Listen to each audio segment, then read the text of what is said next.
हाय viewers, इस video के अंदर हम देखेंगे कि किस तरीके से हम जो स्टैंडर्ड हायरार्की है प्रॉफिट सेंटर की, उसमें हम अपना कंट्रोलिंग एरिया चेंज करते हैं। उसका जो टी कोड है वो है ओ KCH5N। ठीक है, अब ये देखें, जब हम KCH5N पे जाते हैं तो ये हमारी स्टैंडर्ड हायरार्की प्रॉफिट सेंटर की शो होने लग जाती है। सेम इसी तरीके से जिस तरीके से OKEON पे हमारी कॉस्ट सेंटर की स्टैंडर्ड हायरार्की चेंज होती है, ठीक है, और जिस तरीके से वहां पर हम अपना कंट्रोलिंग एरिया चेंज करते हैं तो हमारा पूरी हायरार्की चेंज हो जाती है। सेम इसी तरह यहां पर भी जब हम अपना कंट्रोलिंग एरिया चेंज करेंगे तो हमारी प्रॉफिट सेंटर की स्टैंडर्ड हायरार्की चेंज हो जाएगी।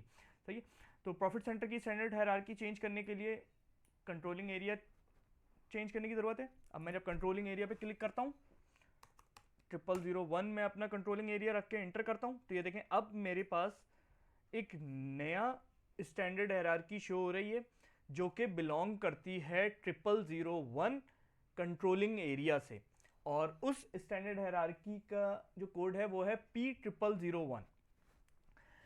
कॉन्सेप्ट कुछ इस तरह है कि मैं एक कंट्रोलिंग एरिया से मेरी एक स्टैंडर्ड हायरार्की लिंक होती है, चाहे वो कॉस्ट सेंटर की स्टैंडर्ड हायरार्की हो, चाहे वो प्रॉफिट सेंटर की स्टैंडर्ड हायरार्की हो।